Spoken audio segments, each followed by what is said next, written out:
गुरुदेव जी इसको शरण कराइए। तब सूत जी महाराज ने सौनक मुनि से कहा कि अत्तते कीर्तयिष्यामि भक्ति युक्तं कथानकं सुखेन मम यत प्रोक्तं रहस्यं विचारिणम्। उस समय सूत जी महाराज ने सौनक मुनि से कहा, जो श्री सुखदेव भगवान अपना अंतरंग शिष्य समझ करके हमको भागवत की कथा सुनाई, नारद जी ने कैसे सनत कुमार से सुना, वो सब कारण मैं आपको बता रहा हूँ। एकदा हि विशालायां चत्वार ऋषयो मराः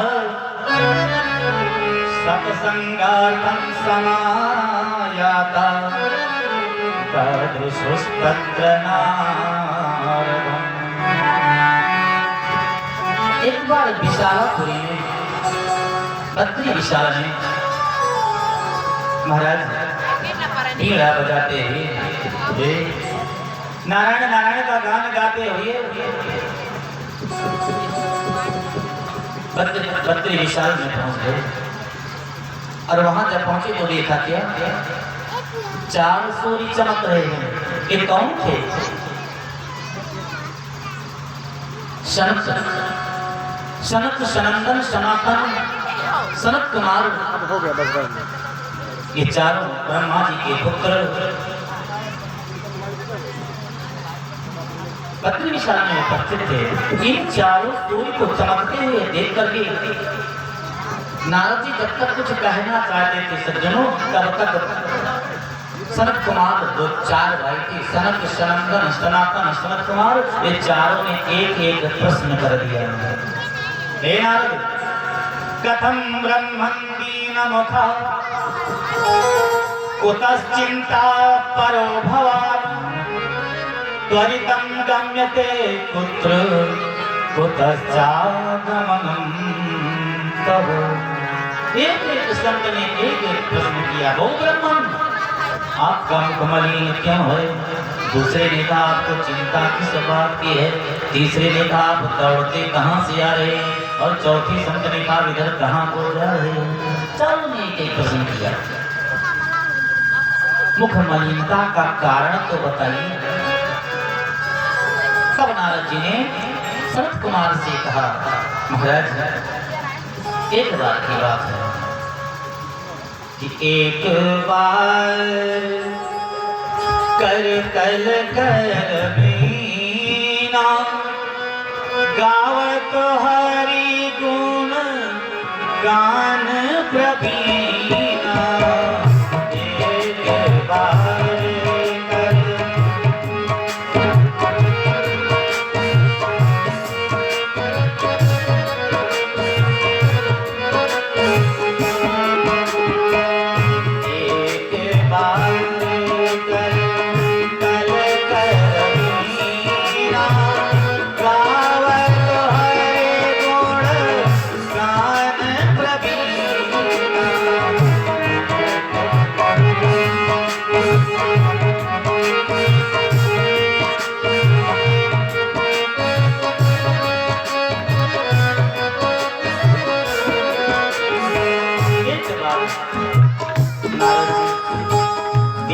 बजाते बजाते और नारायण नारायण का गान गाते गाते मन में विचार उठा, पृथ्वी लोक में भ्रमण कर बस निकल पड़े। नारद जी ने कहा, महाराज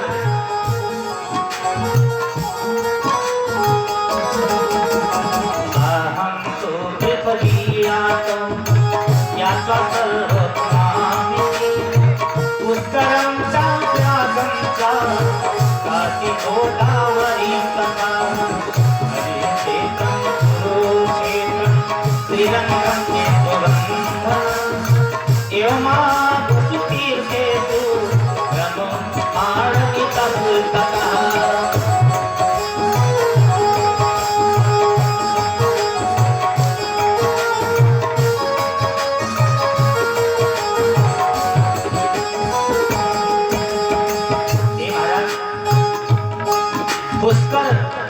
प्रयाग, काशी, गोदावरी, हरिक्षेत्र, कुरुक्षेत्र, श्रीरंग से तुरंत रामेश्वर समस्त स्थान पर जाकर के मैंने भ्रमण किया, लेकिन मेरे मन को शांति देने वाला कहीं स्थान ही नहीं मिला। हर स्थान पर मिला क्या कलिकाल रूपी दावाग में समस्त साधन जल करके नष्ट हो गए। जहाँ जाकर के देखें वहीं पर दिखाई क्या देता है, सत्यम नास्ति तपः शौचम दया दान नावेद्यते। सत्यम नास्ति तपः शौचम दया दान नावेद्यते। उदरम भरिलो जीव हरका पुत्रभाग्या।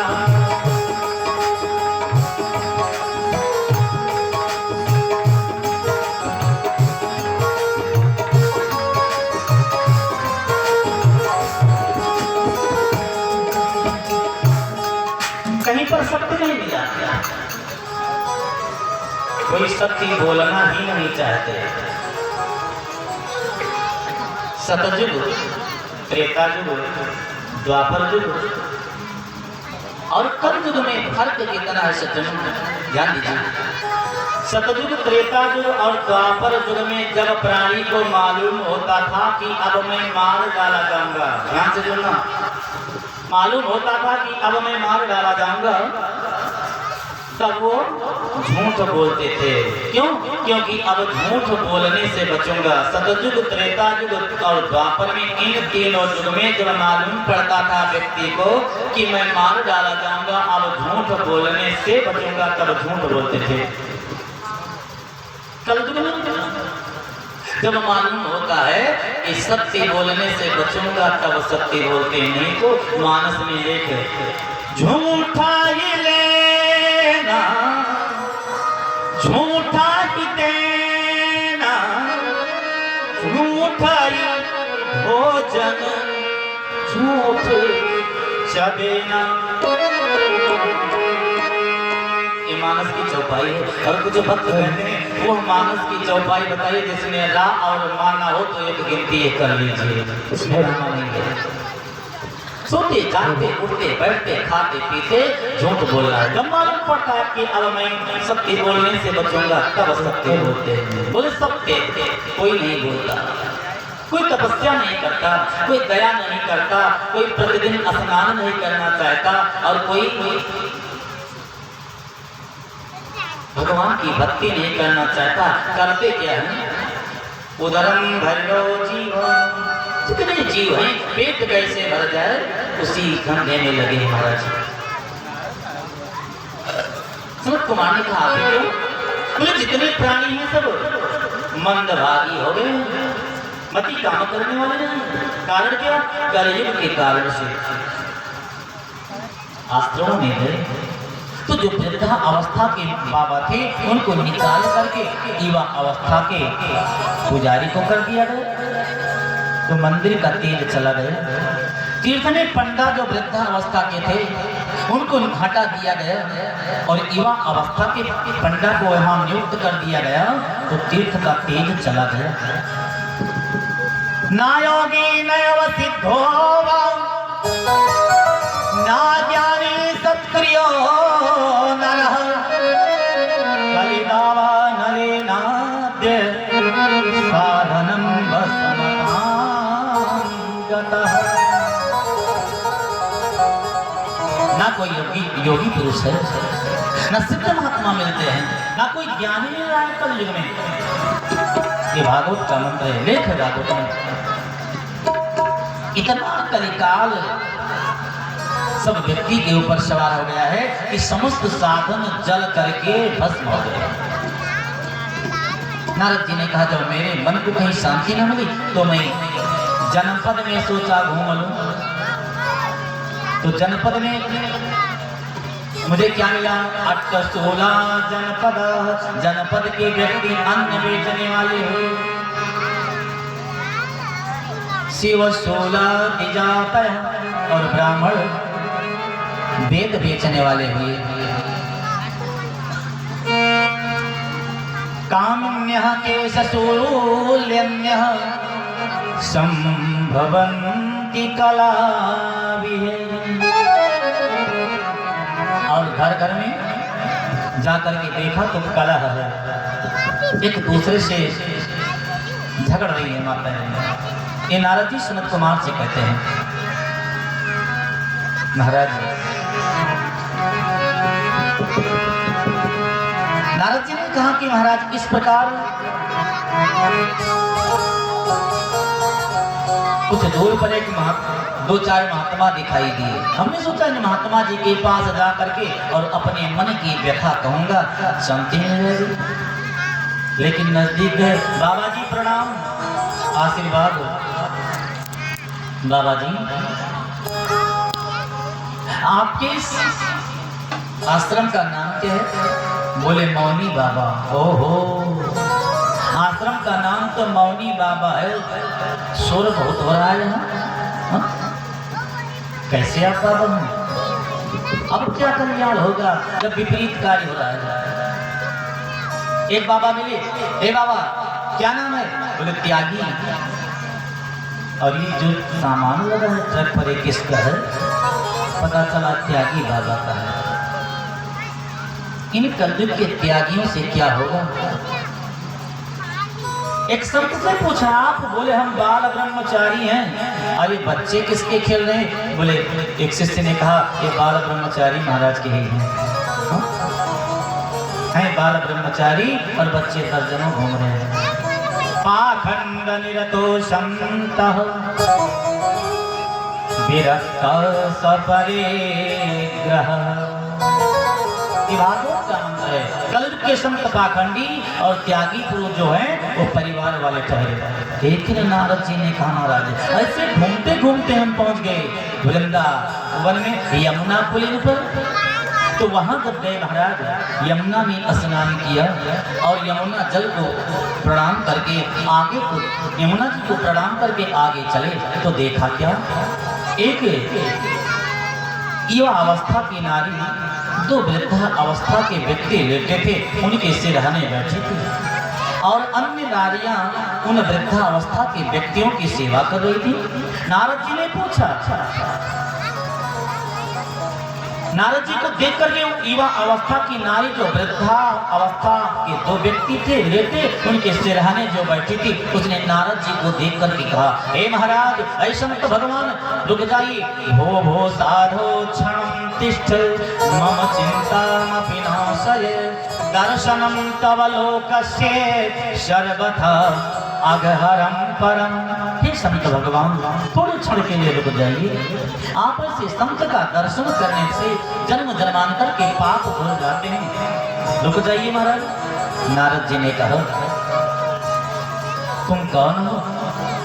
कासितम कायुमोचिमं नार्या काह पद्मलोचना वददेवी सविस्तारम स्वस्य दुःखस्य कारणम। हे देवी तुम कौन हो? और ये जो अचेत दो प्राणी पड़े हैं ये कौन है? इनके चारों तरफ इनकी सेवा करने वाली जो नारियां हैं ये कौन है? भक्ति मैया ने कहा, हे महाराज मैं कौन हूँ? सुनिए, अहम भक्तिर इति ख्याता इमौ में तनयो मतौ। अहम भक्तिर इति ख्याता इमौ में तनयो मतौ। ज्ञान वैराग्य नामानौ, ज्ञान वैराग्य नामानौ कालयोगेन चरजरौ। अहम भक्तिर इति ख्याता इमौ में तनयो मतौ।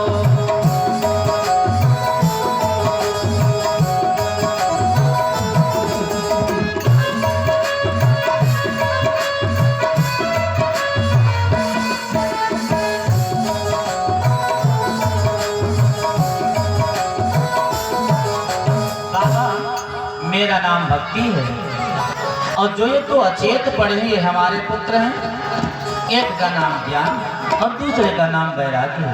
ये जो सेवा करने वाली नारियां हैं गंगा सरितश्चेम मत सेवार्थं समागतः तथापि नाचामि श्रेयः सेविताय सुरयरपि। ये जो सेवा करने वाली नारियां हैं, गंगा यमुना सरस्वती पवित्र नदियां मूर्ति धारण करके आ गई महाराज, वे हमारी सेवा करती हैं। अच्छा नारद जी सुनिए, बाबा अब मैं उत्पन्न कहाँ हुई, वो बड़े ध्यान से सुनिएगा। उत्पन्न उत्पन्न उत्पन्ना द्रविडेशाहं वृद्धिं कर्णाटके गता। उत्पन्ना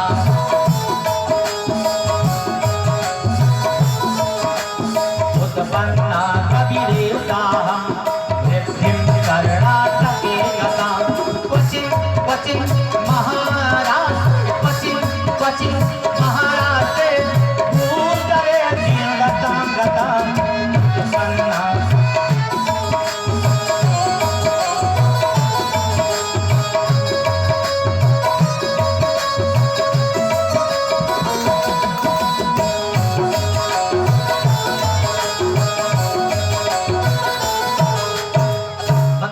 ने कहा महाराज मेरा जन्म द्राविड़ देश में हुआ, कर्नाटक में पहुंची तब बड़ी हो गई और महाराष्ट्र में युवा अवस्था को थी, और जब गुजरात में पहुंची तो मैं वृद्धावस्था को हो गई। लेकिन महाराज यमुना पुलिन में पहुंची, वृंदावनम पुनः प्राप्य नवीन नैव स्वरूपिणी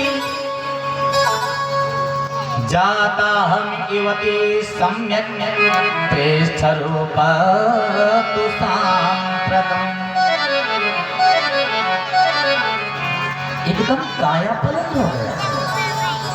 जब मैं वृंदावन में पहुंची तब एकदम काया पलट, वृद्धा अवस्था से मैं युवा अवस्था हो गई, और दोनों मेरे बेटे जिनको युवा होना चाहिए वो वृद्धा हो गए। कितनी उलटी रीति है महाराज यहाँ की, बेटा बुढ़ा और माता युवा। बाबा ये बिल्कुल ठीक नहीं है, आखिर ये हुआ क्यों, जल्दी से बताइए। अब तो बेचारे नारद जी सोचने लगे कारण क्या है। नारद जी ने ध्यान किया और भक्ति मैया से कहा, हे भक्ति मैया ज्ञानेन आत्मनि पश्यामि सर्वं में तत्तवानघे ना विषादस्तया कार्यो हरेशं ते करिष्यति। अरे देवी आप किसी प्रकार की चिंता न करें, हरि के शरण में जाइए तो तेरा कल्याण हो जाएगा। भक्ति मैया ने कहा हरि के शरण में तो मैं जाऊंगी, लेकिन जो युवा हो गई हूँ, बच्चे वृद्ध हैं, इसका क्या होगा। नारद जी आंखें बंद कर लिए, बोली सदगुरुदेव भगवान की। नारद जी आंखें बंद कर लिए और आंखें बंद करके नारद जी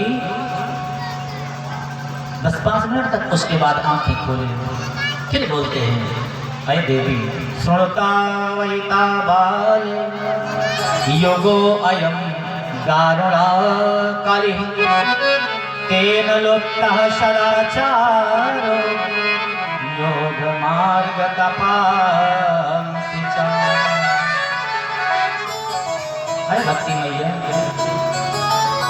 इस समय विशाल कलयुग है, इस कलयुग में ज्ञानी और बैरागी नहीं है, लेकिन ये वृंदावन है जहाँ आप हैं, यहाँ भक्ति मैया हैं, इसलिए आप युवा अवस्था की हैं।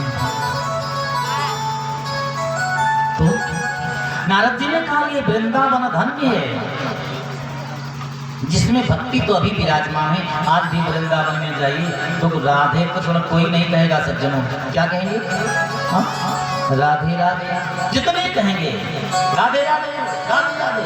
वृंदावन के वृक्ष का मरम न जाने कोय, डाल डाल और पात पात श्री राधे राधे। वहां के पत्ते सब राधे राधे कहते हैं, भक्ति मैया वहां विराजमान है। बाबा ऐसे काम नहीं बनेगा। बोले तब कहा मेरे बच्चों को युवा अवस्था प्रदान कराइए। नारद जी ने कहा बस बस बस संत के शरण में जाइए तो एक ना एक दिन कल्याण हो ही जाएगा।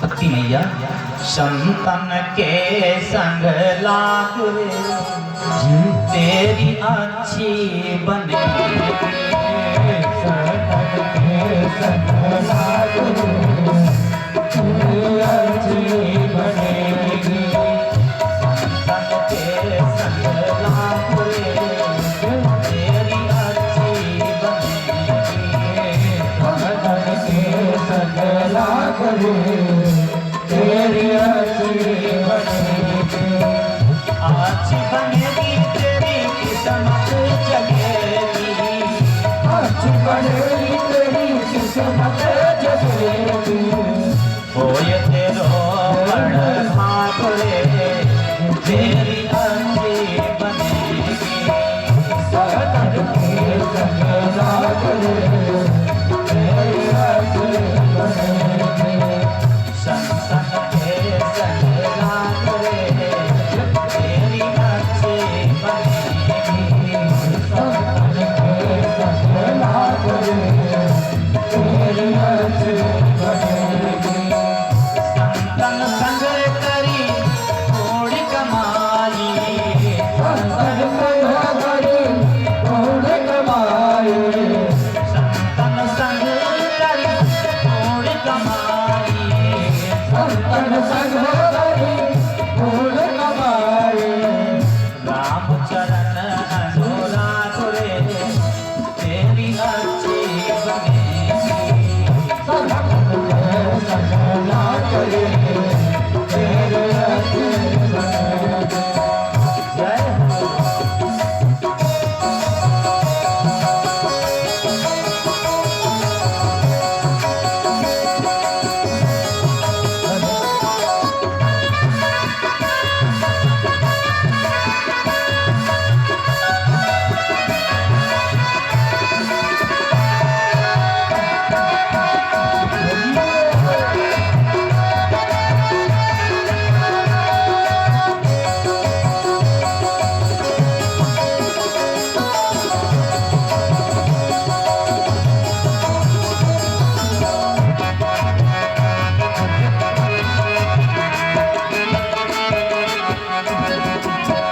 द्रौपदी की बन गई पहला बहू की बनी गई, द्रौपदी की बन गई पहला बहू की बनी गई, द्रौपदी की बन गई पहला बहू की बनी गई, द्रौपदी की बन गई पहला बहू की बनी गई, हरि सुमिरन में जाग रे जय हो हरि बोल, हरि सुमिरन में जाग रे तेरी अच्छी बनेगी,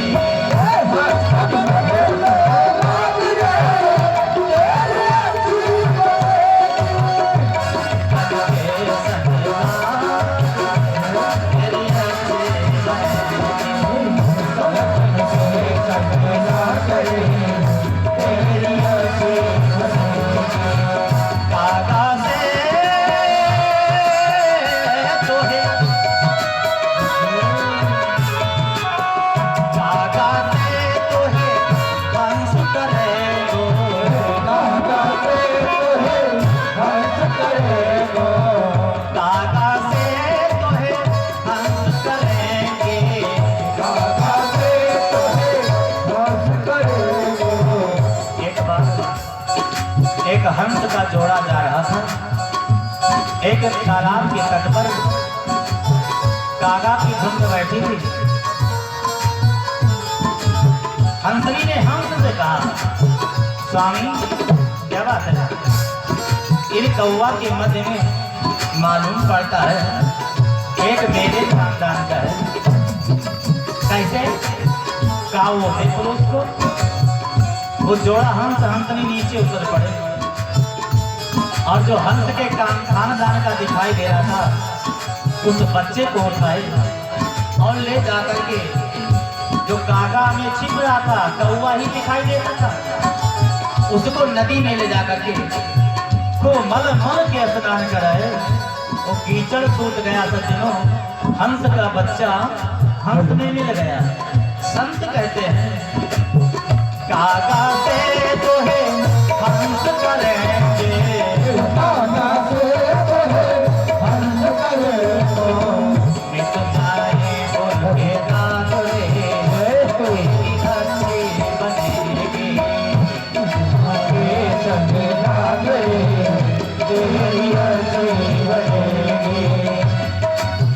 ओ हमेशा में सज्जनों, अभी तक आप लोगों ने रैन बिताई सोए और दिवस बिताया खाए।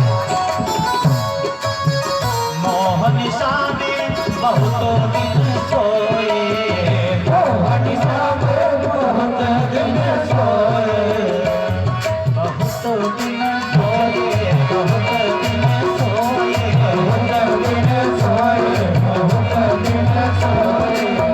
मोह निशा में बहुत दिन सोए, मोह निशा में बहुत दिन सोए। अब जाग सको तो जाग रे, तेरी हंसी बनेगी।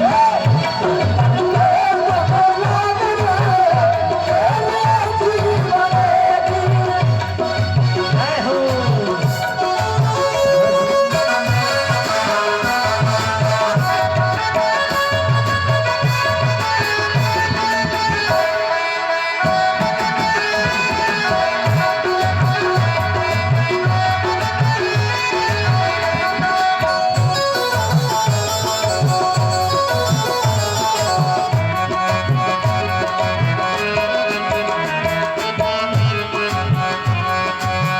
कहत कबीर हरि सुमिरन में, कहत कबीर हरि सुमिरन में, कहत कबीर हरि सुमिरन में, कहत कबीर हरि सुमिरन में। पार सके तो पाए तेरी मुझे बनेगी, सतन के संग लाग रे तेरी अच्छी बनेगी, संतन के संग लाग रे तेरी अच्छी बनेगी, सतन के संग लाग रे तेरी अच्छी बनेगी, तेरी अच्छी बनेगी, तेरी अच्छी बनेगी, तेरी अच्छी बनेगी, तेरी अच्छी बनेगी, तेरी अच्छी, तेरी अच्छी बनेगी। संत के शरण में जाइए, तेरा कल्याण होगा। बोल संत भगवान की जय हो। भक्ति मैया ने कहा महाराज ये तो सब ठीक है, लेकिन एक बात बताइए कि आपने बताया कलिकाल रूपी दावाग्नि में समस्त साधन जल करके नष्ट हो गए हैं। हाँ? तो इस भूतल पर कलयुग को रहने के लिए आदेश किसने दिया? कौन ऐसा प्राणी था जो ऐसे दुष्ट कलयुग को रहने के लिए स्थान दे दिया?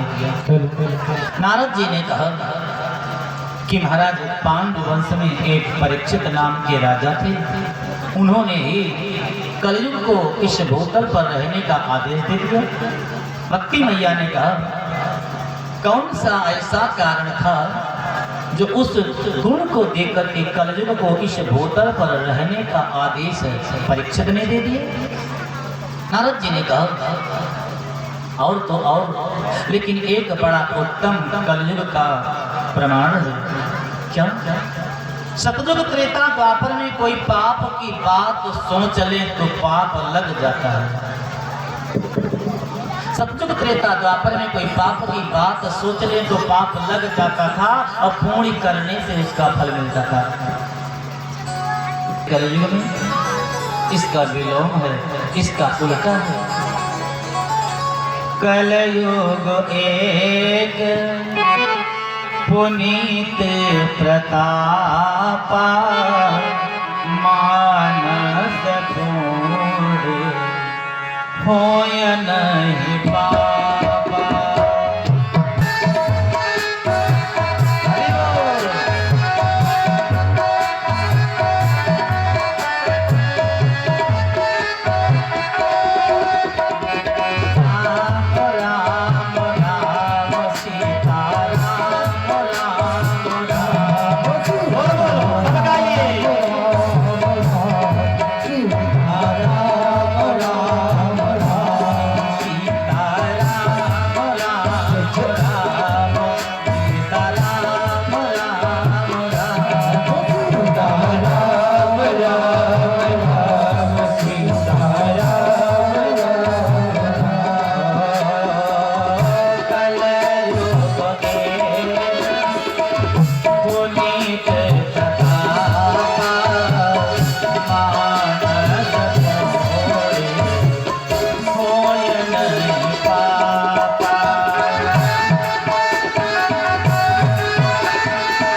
एक ये परीक्षित महाराज सोच करके कलयुग को रहने के लिए स्थान दिया था। कौन सा गुण? कलयुग में आप अपने मन में पूर्ण सोचेंगे तो फल नहीं मिलेगा, पूर्ण सोचेंगे तो फल मिल जाएगा। मानस पूर्ण, मन में सोचिए तो पूर्ण मिल जाएगा, फल उसका मिल जाएगा। लेकिन मन में सोचिए पाप तो पाप नहीं लगेगा। पाप करने से पाप लगता है और पूर्ण केवल सोचने से फल मिल जाता है। बोलिए भक्त और भगवान की विशेष कलयुग का गुण है। यही सोच करके नारद जी ने कलयुग को इस भूतल पर रहने का अधिकार दे दिया। परीक्षित जी ने, भक्ति मैया ने कहा देव ऋषि कुछ भी हो, लेकिन मेरे बेटे युवा अवस्था को प्राप्त होना चाहिए।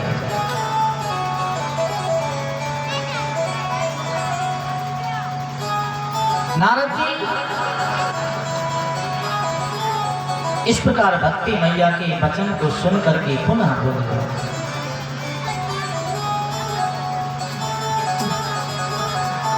ऐ देवी, धैर्य धारण करने से कल्याण होता है।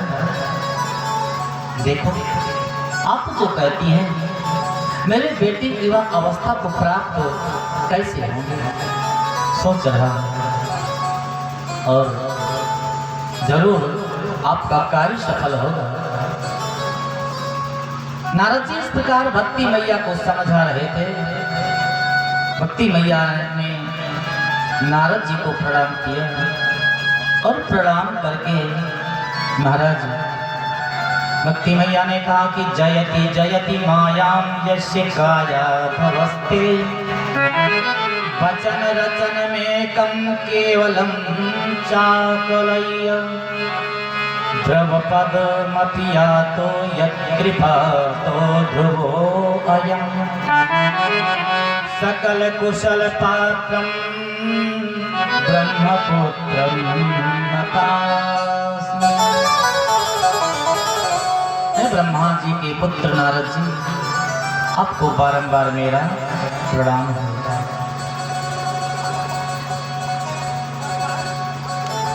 नारद जी ने कहा भक्ति, ये भक्ति मैया वृथा खेदय से बालो अहो चिंता तुरा कथम श्री कृष्ण चरणाम भोजम अस्मर दुःखं गमिष्यति। हाय बाली, भगवान श्री कृष्ण जी के चरण का स्मरण कीजिए, आपका दुख भाग जाएगा। गमिष्यति, गमन कर जाएगा, वहां से भाग जाएगा, नहीं रुक सकता है। देखो द्रौपदी चा परित्राता जेन कौरव कश्मला पालिता गोप सुंदर्यः सा कृष्णा त्वापिनो गतः।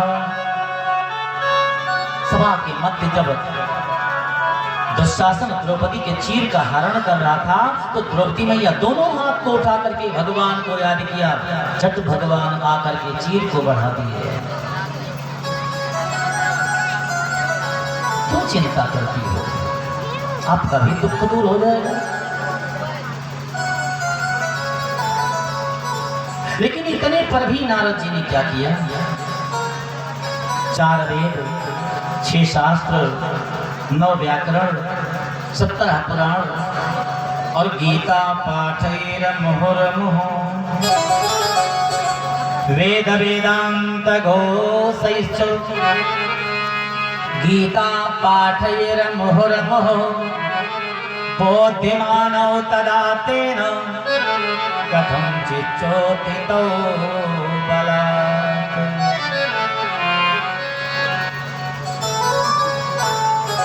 वेद पुराण शास्त्र को सुनाया, 17 पुराण सुनाया और गीता का पाठ बार बार उनके कान में सुनाया। तब ये ज्ञान और वैराग्य करवट को बदले। नारद जी ने सोचा चैतन्यता आ गई हो, लेकिन पुनः अचेत हो गए। तब नारद जी को बहुत बड़ी चिंता हुई, अब क्या होगा, ये कैसे उठेंगे। आकाशवाणी होती है, ऐ नारद मत चिंता करिए, यदि ज्ञान और वैराग्य को युवा अवस्था प्राप्त कराना है। जय हो।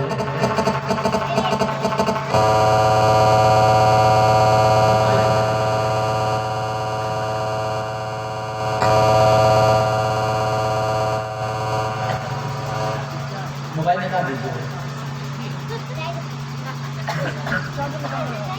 बोली शंकर भगवान की जय हो, राधा माधव भगवान की जय हो। देखिए भाई, कथा के बीच बोलना नहीं चाहिए, है ना।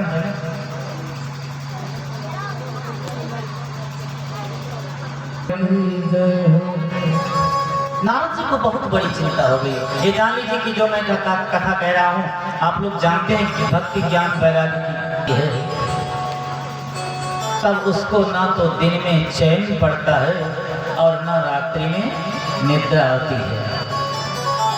नारद जी को चिंता हो गई। आज नारद जी सनत कुमार से बोले, महाराज ये सत्कर्म क्या है, ज्ञान यज्ञ क्या है।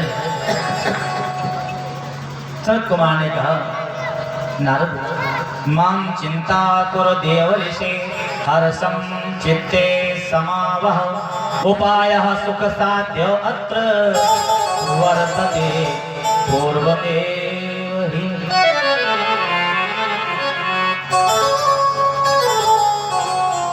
मत चिंता कीजिए, हम आपके कहने से पहले ही तुम्हारे दुख के दूर करने के उपाय सोच लिए हैं। अच्छा, क्या सोच लियो महाराज के। बोलिए भक्तों भगवान की जय हो। आज आप समस्त भक्तों के मध्य भगवान विष्णु की झांकी दिखाई जाएगी। जो भगवान विष्णु पालन करता है, आइए बताया कि महाराज ये ज्ञान यज्ञ भागवत महापुराण का नाम है। भागवत में 4 अक्षर है सज्जनों, और चारों का अलग अलग अर्थ है। भा ग व और ता।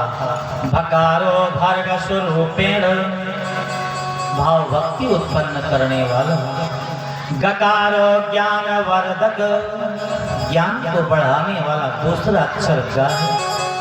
तीसरा वकारो ब्रह्म रूपेण, जो वकार है वो स्वयं ब्रह्म रूप है। जिस समय भगवान परम धाम को जाने लगे, उस समय उद्धव जी ने हाथ जोड़ करके कहा, महाराज आप तो परम धाम जा रहे हैं, आपके भक्तों का क्या होगा।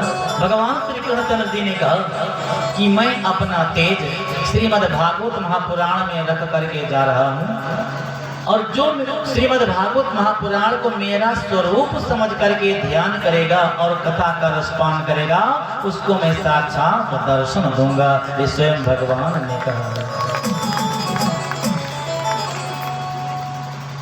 वकारो ब्रह्म रूपेण, जो वकार है स्वयं ब्रह्म है भागवत में। तकारो तत्वदर्शिता, समस्त तत्वों का दर्शाने वाला भागवत का तकार है, यह है भागवत। बोले भागवत ज्ञान यज्ञ का, भागवत का नाम ही ज्ञान यज्ञ है। और जब भागवत को समझ लोगे तो सत्कर्म हो जाएगा, सच्चा कर्म हो जाएगा। ठीक गुरुदेव, लेकिन महाराज एक बात बताइए कि ज्ञान यज्ञ किया कहाँ जाए।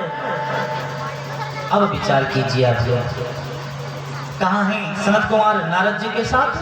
विशालापुरी में, बद्री विशाल में। लेकिन जब कहा ज्ञान यज्ञ कहाँ करेंगे, तो बद्री विशाल में नहीं बताया सज्जनों कि यहीं तत्काल प्रारंभ करवा दीजिए। गंगा द्वार समीपे तो तटम आनंद नामकम नाना ऋषिगणैर्जुष्टम देव से दिन से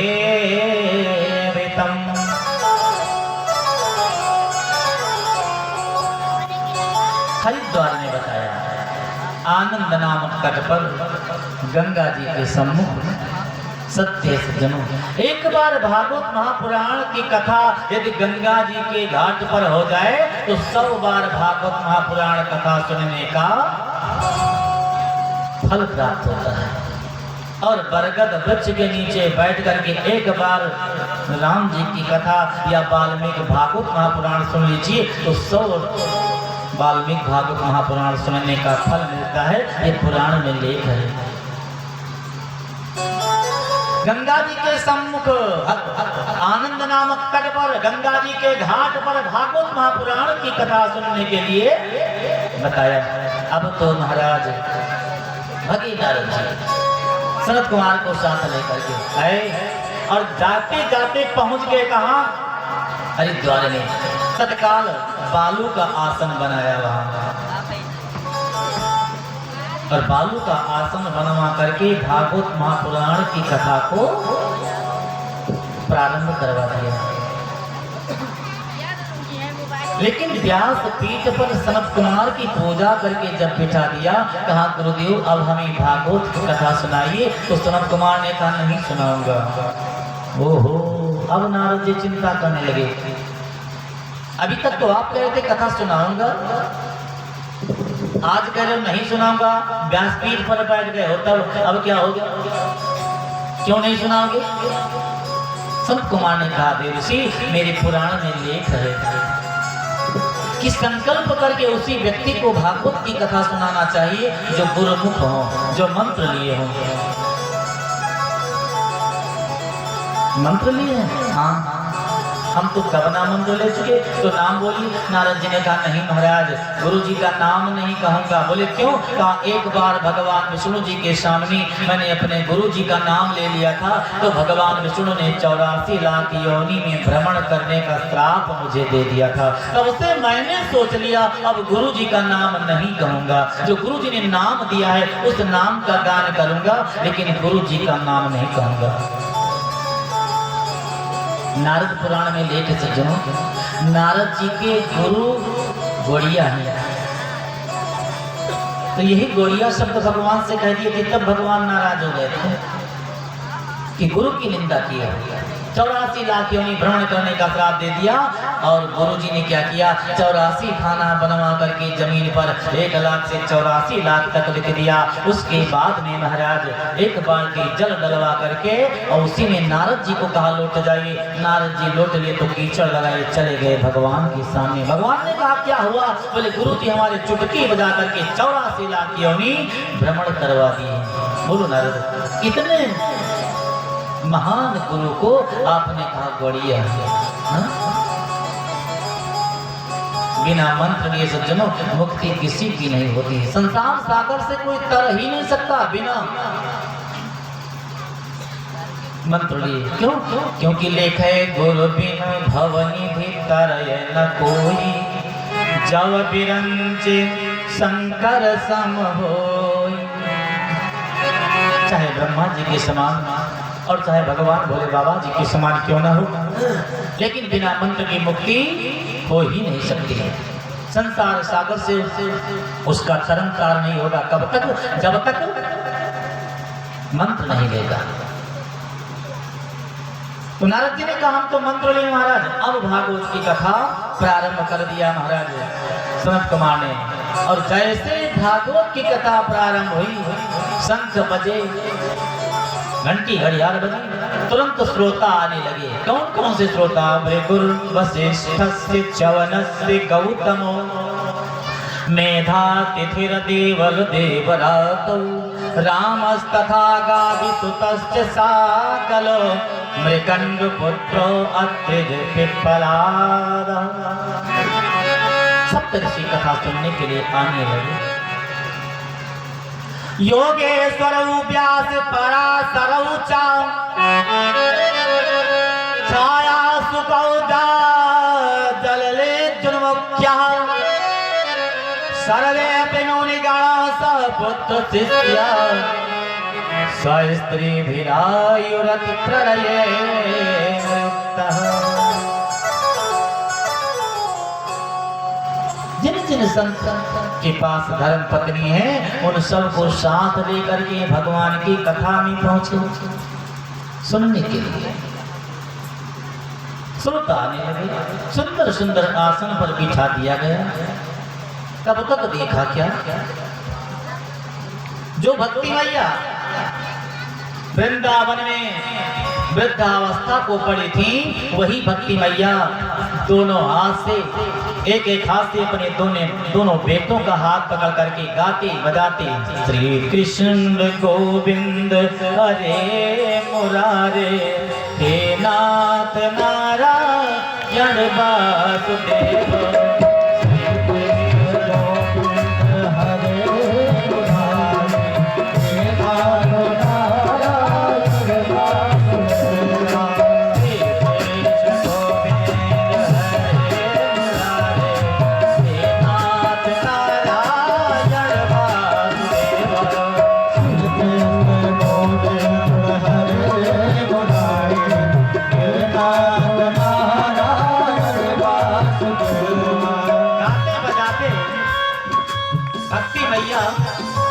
अपने दोनों बेटों का हाथ पकड़ करके कथा में पहुंच गए और बड़ी सुंदर ढंग से बैठ करके भगवान की कथा श्रवण की। भागवत प्रारंभ हुई कि भक्ति मैया युवा अवस्था को प्राप्त हो गए। विचार करिए कितना तेज भागवत महापुराण में है। ये मानवा